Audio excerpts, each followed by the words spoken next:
Need Pokemon Go PvP coaching? Well, I'm on Medify, so click the link in the video description, it'll take you right to my page. What's up guys? Yet another video. This time, back in Great League.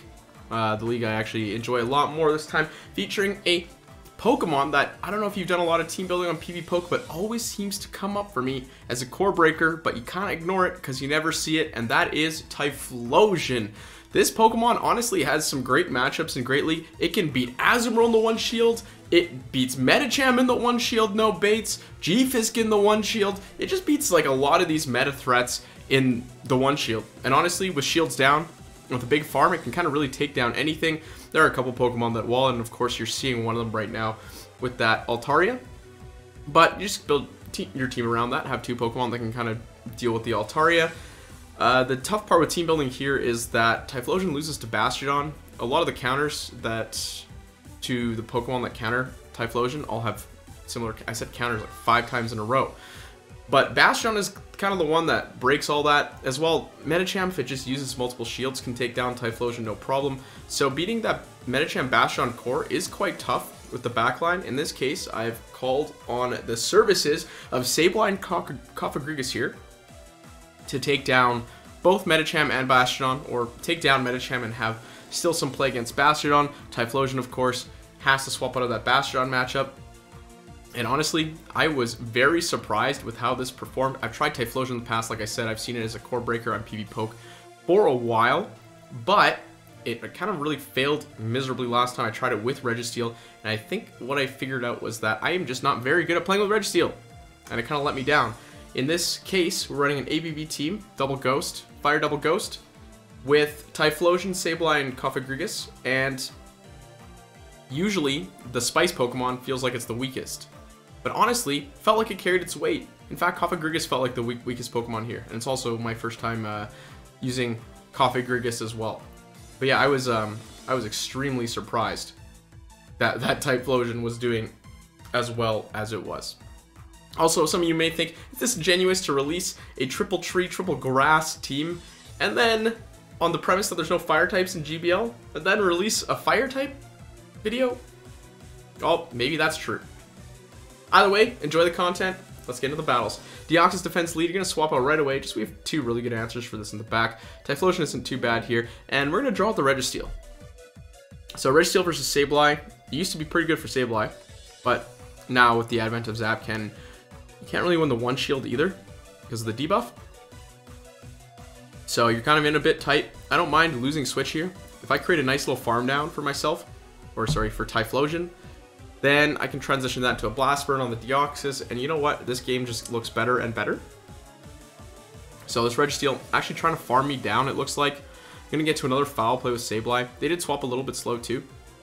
So yeah, Sableye actually going to win Switchback here. I guess they really just didn't want Sableye or Typhlosion to get that farm down, and rightfully so. They should be scared. Like, there's 2 ghosts on this team, but the scariest Pokemon is Typhlosion. Thunderbolt hits the Cofagrigus. It's not a big deal. In comes Greedent. And this is... it's a little bit of trouble. These spammy Pokemon give Typhlosion a little bit of trouble, because look at these Body Slams. This Body Slam is going to do... yeah, almost half. These bullets... well, with the Bullet Seeds, it's only going to take 2 Body Slams. 1 Blast Burn's all it's going to take, though. But it takes a significantly longer amount of time to get to that Blast Burn. And yeah, I'm gonna just keep plugging away at it and just hoping my opponent makes a mistake. They already made a little bit of a mistake by allowing me to get most of it Incinerate through as well. But the matchup really does come down to this, just because Cofagrigus is so bad at dealing with normal and dark types. And yeah, just gonna spend my last shield there. They actually swapped to try and catch me. I wasn't at the move, so I built up to the Blast Burn, and we have a win condition again. I really thought I was going to lose this game because they were just going to be able to get that Body Slam and take out my Typhlosion. There was no way I was going to be able to get 2 Incinerates off before they get 3 Bullet Seeds, which is the minimum amount for a Body Slam. In this case, as long as the game works properly, I should win CMP and just win this game. Yeah, Crunch will take out Cofagrigus, and here we go with the Blast Burn to just take out this Greedent. And yeah, honestly, I didn't really know how much damage Blast Burn did to most of these Pokemon, but it doesn't matter. It usually just KOs them. It's as simple as that. It's like, oh, is this Pokemon not a Bastiodon?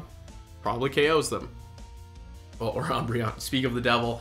Umbreon Lee, this one's pretty tough too. We'll see what my opponent does. If you throw right away, there's a chance that they're going to get a move through, but it looks like I got lucky with no sneak there. Yeah, the Blast Burn is quite a bit. In this case, they actually throw with bad timing yet again. So this is just a reminder. Versus Incinerate, you gotta remember to throw with good timing, because sneaking in Incinerate is essentially game over. I go for the under tap there. I get Blast Burn again. I think my opponent is in a probably a European or Asian country, just from the way that I'm not getting these sneaks against me. So this is not how the Umbreon matchup normally goes. But in this case, I'm gonna just shield and farm down. I don't mind shielding and farming down here. I've already taken one shield. They've taken two of mine, but Typhlosion can almost grab a shield from any Pokemon unless they have an Altaria or something like that. And they have a Nidoqueen. So ground does not resist fire. It's super effective against fire. Does not resist it. So going to be able to throw out that Blast Burn and then swap straight into the Sableye. Shields are down now, so it's a bit scary, but Sableye does beat Nidoqueen to the move, and they swap in the biggest Sableye counter of the entire game, Deoxys Defense. Just kidding, for those of you, I don't want to spread misinformation. This is maybe the worst answer to Sableye. I'm going to farm up an absolute ton there. Get to 100 energy, throw the Foul Play, so I'll have a Foul Play left for the Nidoqueen. Then I just have to worry about this Nidoqueen farming down my Sableye, but it should not be able to. Poison is resisted here. Yeah, not very effective. You see those not very effectives showing up. They have to throw a move to take out the Sableye, and this just means that Cofagrigus can come in and clean up. And honestly, very thematic team to have Cofagrigus as the closer. As it is the coffin, Sableye goes down, its coffin rises up and finishes off the game. But yeah, that was essentially Cofagrigus' job. It was a garbage man. I don't think it actually won a matchup I wanted it to. Very weird Pokemon. But at the same time, one of those very neutral ghost Pokemon that can deal with Bastiodon and G-Fisk. Anyways, we have a Poliwrath here. My moves are mostly resisted by Poliwrath, so I really don't want to throw. I'm waiting for them to throw a move. Best they can do is Scald, which doesn't look like they have. They swap into Sableye, and this is perfect. I did not want to throw my moves at Poliwrath. I wanted to save them for whatever was coming in. So we have a Sableye coming in. One shield. Are we going to get another shield? Yes, another shield. So up 2 shields at this point. And I get to the next Foul Play, but it's a CMP tie. And I don't mind letting my Sableye go down here. He's done his job. Getting 2 shields is absolutely fantastic. I'm going to come in with the Typhlosion. I know I'll have to shield once because they'll get to the Blast Burn otherwise. But shielding once to take out the Sableye and conserve shield advantage and actually get even a little bit more energy because they weren't quite at a move yet. So I'm 1 move away from a Blast Burn and a shield up. So I'm going to swap into a Cofagrigus to catch whatever move they throw here. Hopefully it's a Dynamic Punch. They don't want to be throwing Ice Punch at Typhlosion, so yeah, catching a Dynamic Punch is pretty big, and we're not even going to get to see the 3rd Pokemon here, unfortunately. So yes, once again, typical Cofagrigus contribution, like swapped in to catch a move, or just finished off a like 25% HP Pokemon. That's its job. And as for moveset, Dark Pulse, honestly, you could run Psychic. I had no clue which one was better. In comes Azumarill. And I wanted to stay in to prove that I could win the 1 shield, but I realized, wait, I kind of need this Typhlosion for Trevenant. So I'm gonna let this move through. It's just an Ice Beam. If they throw before you, it's Ice Beam. Or Play Rough is also resisted, right? They have to get to Hydro Pump. The bubbles really hurt, but I'm gonna grab shield advantage real quick with Typhlosion, swap onto Cofagrigus, and then it's kind of its job, right? It's the tanky Pokemon on the team. You're here to take Ice Beams, Hydro Pumps, whatever, and just kind of come out of this matchup neutral. With Trevenant on their team, I know that both Sableye and Typhlosion can handle it somewhat. So as long as they're able to do so, hopefully whatever their 3rd Pokemon in the back is okay. I actually do shield up here because I do want Switch. I really do want Sableye on the Trevenant. I throw with bad timing there, but I'm just trying to not take that bubble damage. Throw a Dark Pulse because it's a little bit cheaper, but I mean, and Trevenant comes in, throw the Shadow Ball because I got to them at the same time. Either works at this point. Trevenant's very squishy, and I know I'm gonna get a shield anyways. Let Trevenant take me down. I'm gonna come in with the Sableye. I do have a shield remaining too, so we'll come with the Sableye. It's always the bait game with Trevenant, is it? But I predict the Seed Bomb and I predict wrong. In comes the Walrein, and this is a little bit tricky. I have to play out of my mind. This is a really tough position. If this Trevenant farms me down and gets to a Seed Bomb, my Sableye's done. But if I don't take out this Walrein, then my Sableye's done. So what I have to do is undercharge here. You can see me let through the last 7 bubbles. Leave that Walrein with 1 HP. That might be the best undercharge I've ever done in my entire life. They throw their move. I stopped attacking. I don't want to take that Walrein out. I want them to take me out because now guess what?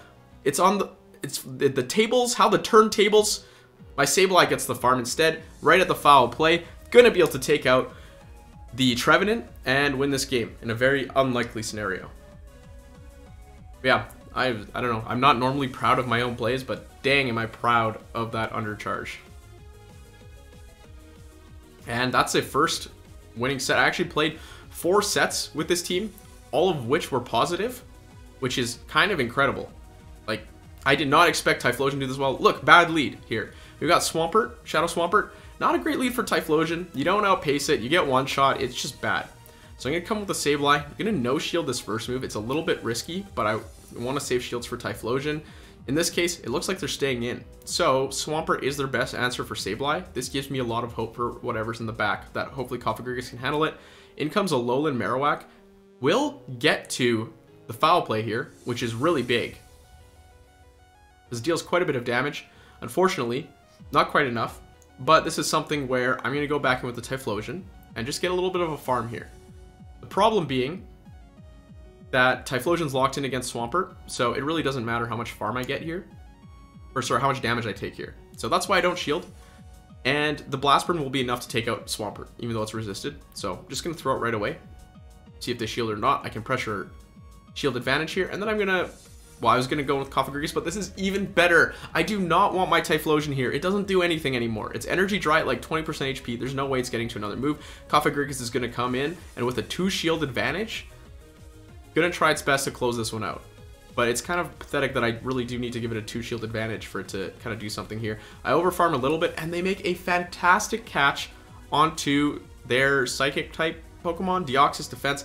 Yeah, this is not the Pokemon that you want in the bag versus Ghost types, and it makes so much sense now why they were staying in with the Swampert for so long, because they just had no answer for Sableye. Swampert was their Sableye answer. I'm going to farm up quite a bit, because they throw the Psycho Boost, throw the Dark Pulse, and then I do have a shield remaining. I just need to be able to get to a Dark Pulse versus this Swampert, and they know they're not going to be able to beat me to a Hydro Cannon here. So that was a bad lead as well. Typhlosion into Swampert, not ideal, but had the back line for it, and on to the next game. And yeah, anytime you can set Typhlosion up for a farm down, it's fantastic. Okay, Bastiodon here. This is tough. We don't really have a Pokemon on this team that like truly beats Bastiodon. But Bastiodon is also kind of dried up from the meta. I haven't seen it too much. I'm going to throw with good timing here, get to that foul play. And if they're going to stick in here with the Bastiodon, I'm staying in too. I really, like, I'm committing shields. I need to take this thing out. This thing is a threat to my Typhlosion. The fact that they're not swapping out is a pretty good sign though. And despite spending a shield there, I had a huge energy advantage just due to the nature of Sableye charging up moves quite a bit faster than Bastiodon. I'm going to just keep throwing these foul plays of Venusaur. I'm really glad they actually gave me a shield on that first one. I guess they were scared about the return, so it was smart. Perfect. Going to let them take down the Sableye. Venusaur is in great farm down range for Typhlosion. Unfortunately, they did overfarm. They will likely be able to get to a Sludge Bomb. I don't know if Typhlosion lives a Sludge Bomb in Great League, because it barely does in Ultra League. So this was an experiment. We'll see. Yeah, it's actually more comfortable than I thought too. Got two Incinerates, and I can't stay in. I think it's the Smackdowns might take me out before I'm actually able to get to a move. Trevenant comes in to counter the Cofagrigus, and I need to throw my move right away. Don't want them taking me out first. Dark Pulse grabs a shield, and now I'm trying to figure out my win condition here. My opponent's doing a great job of counting moves and overfarming. I'm going to no-shield this, hoping it was a bait. It is not. But now, Typhlosion, it's your turn to farm down this Trevenant. Please, please get there. I'm going to shield up. Hopefully this Incinerate doesn't take them out, so I can get one more Incinerate off. And now I have 2 Blast Birds ready to go. I'm praying for no sneak from the Bastiodon. Going to get Blast Burn 1 off. Absolutely decimate this Bastiodon. And then Blast Burn 2 for the win. Yeah, this team is all about orchestrating Typhlosion farm downs on things, because this thing with a farm down is absolutely fantastic. I tried it as a safe swap in a balanced team, so it's getting lots of farms, but I just couldn't orchestrate the farm downs properly. Whereas it feels like you can really orchestrate them better as a lead in a losing lead scenario like that. Okay, this one's not a losing lead scenario, so in a little bit of trouble here. We have a G-Fisk. I'm going to swap to try and catch the Rock Slide on Sableye. I probably should have just swapped faster so I could guarantee winning switch here and getting my Typhlosion on the A9. Instead, my opponent goes straight for the Earthquake, which is pretty bad for me, honestly, because now this G-Fisk can win switch. If it... Well, no, I can't. I think my Sableye's IVs are good enough. But it comes down to very sketchy play. And in my head, I'm thinking they're going to try and catch the final foul play to take out this G-Fisk on their A9 because it's resisted. So I was a bit careful about that happening. And I make a little bit of a poor play here, I think. So yeah, their switch timer's up. They come with a Sableye, just like I expected they would switch in. Not with the Pokemon I thought, but now I come in with Cofagrigus. And this was a dumb move, because I did not realize that Cofagrigus gets taken out by a foul play here before it gets to a Dark Pulse. Like, I did not realize. I thought Cofagrigus was a little bit tankier than that. It's not. I need to figure out how to farm this thing down with Typhlosion, but I'm not going to be able to. So, unfortunately, going to have to throw my Blast Burn here. And then G-Fisk is going to come in, and it's just out of move already. So this game is over. They don't even need to bring in the A9. I misplayed the Sableye scenario there, and my Cofagrigus kind of went down for nothing. So if we're going to blame someone for this loss, it's me, because it's always up to the player to win the game. But also Cofagrigus really did nothing. So it's as useless as I was. There we go. Here's some Season of Spice. Gallade lead into G... Okay, never mind. A little bit of a spice. That's like a 1 pepper spice rating. We got the Gallade in the front, but then we have the G-Fisk in the back. I guess who's talking? I'm doing the exact same thing here.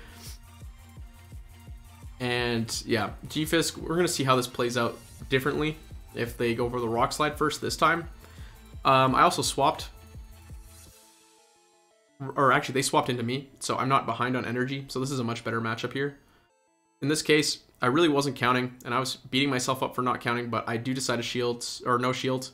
I figured if they Earthquake me, then I can farm down with Typhlosion, which is, like I said, it's the name of the game, right? I'm going to throw a foul play here. This Venusaur is locked in to my Typhlosion, so I'm very surprised they actually shielded that. But that's okay. Typhlosion's going to come in on the Venusaur, and you know what? I don't need to farm down. I'm actually going to shield, just because the Sludge Bomb really does hurt. And this just means I can farm up a little bit more too. Gallade actually comes back in. I don't know why I throw this Blast Burn. I think it's in their best interest not shield. This looks like an Ultra League game. We got Gallade versus Typhlosion in the lead. Like, kind of funny. But Cofagrigus does not have issues versus Gallade. And really, it's just here to soak up energy. So there's Leaf Blade 1. There's Leaf Blade 2. Gallade's at 1 HP. That's a free Incinerate right there. And yeah, gonna grab this free Incinerate. And I'm just 1 away from getting to that Blast Burn, and my opponent knows it. So they're gonna top left there, save us a little bit of time. Yeah, Typhlosion just puts so much pressure on so many of these meta threats. Altaria is the problem, and I think we only saw one in the very first game. It's just not a common Pokemon anymore. It's so it's very one-dimensional, like Bastiodon. Medicham lead. Also, I want to get out of here. You do win the 1 shield against Medicham, but we have 2 Medicham answers in the back. So I'd rather do that. I'm a bit scared. There's a Bastiodon in the back too, right? Because it is a Medicham G-Fisk so far. You might expect a Medicham double steel team. And Bastiodon is going to be a bit tough to deal with. I do have to create an advantage for myself so this Cofagrigus can do something. But in this case, they could go for the Earthquake again. This Earthquake seems to hit my Sableye much harder than the last one. But I will shield up. Or, yeah, I will shield up because I still do want Switch. And I'll see if they want to go shields down.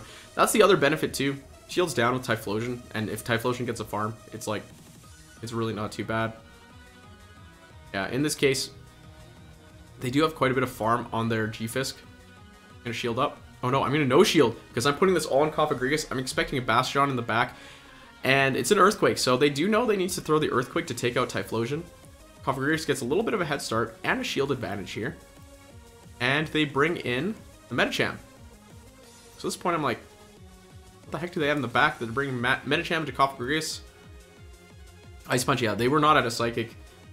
But it was even Power Up Punch. But I'm going to charge up a little bit more. Throw the Shadow Ball. We'll see what's in the back here in just a second. And I think, yeah, it's a Jellicent. So not the Bastiodon I was expecting. If it was Bastiodon, I'd be in a little bit tougher. I think it would still be possible to win with Cofagrigus. But yes, much easier versus Jellicent here, especially with the shield advantage. Just throw a Shadow Ball and Shadow Claw down.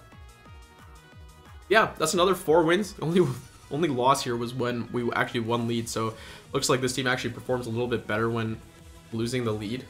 Because I think we won all 4 games against lost leads, and only lost the 1 game against a 1 lead. Either way, this is one of the more fun teams I've played. I really do believe in Typhlosion in Great League. I would be releasing this video if I didn't. This is not just a spice pick. Like, just because it's fire doesn't mean it's a hot and spicy pick. This is actually, I think, yeah, I don't know. It was hard to team build around, but I think that there may even be a team better than this to run Typhlosion in. And I feel like Typhlosion is one of those kind of untouched gems of Great League that really, really deserves more play than it's getting, which is 0 play. So either way, once again, huge shout out to my Patreon supporters. You're the ones who make this and all of these types of videos possible. Appreciate you guys. And to the rest of you, thanks for watching.